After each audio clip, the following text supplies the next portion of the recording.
Magandang araw po, welcome po sa aking channel of 9TV.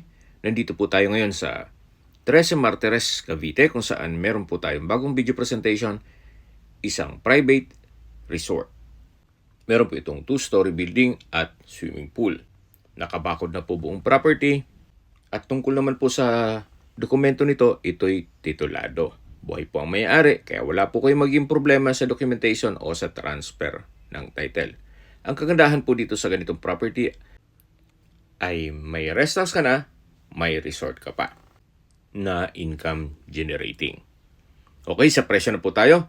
Binebenta po ito ni owner sa halagang 18 million pesos.